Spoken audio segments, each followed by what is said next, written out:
Première méditation de Sainte Mère Teresa. Devenez lumière. Souvent, on voit en levant les yeux des fils petits et gros, des câbles électriques, neufs et vieux, coûteux ou non. En eux-mêmes, ils ne servent à rien, et tant que le courant ne traverse pas, il n'y aura pas de lumière. Le fil, c'est vous et moi. Le courant, c'est Dieu. Il est en notre pouvoir de laisser le courant nous traverser et se servir de nous pour produire la lumière du monde, ou bien de le refuser et de permettre à l'obscurité de s'étendre. Ma prière s'attache à chacun de vous, et je prie pour que chacun de vous devienne saint, et répande ainsi l'amour de Dieu partout où il ira. Que sa lumière de vérité soit dans la vie de chaque être, pour que Dieu puisse continuer à aimer le monde à travers vous et moi.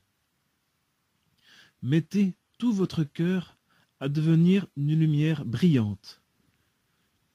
La charité pour les pauvres, que nous aimons parce qu'aujourd'hui, c'est en eux que nous trouvons Jésus, le Verbe incarné, la charité est comme une flamme vivante. Plus le combustible est sec, et plus il brûle clair, c'est-à-dire que nos cœurs doivent être détachés des préoccupations terrestres et unis à la volonté de Dieu. Plus nous serons unis à Dieu, et plus grands seront notre amour et notre empressement à servir les pauvres de tout notre cœur. Beaucoup dépend de cette communion des cœurs. Aujourd'hui, plus que jamais, il nous faut prier pour que nous soit accordée la lumière pour percevoir la parole de Dieu, l'amour pour accepter la volonté de Dieu et les moyens de l'accomplir.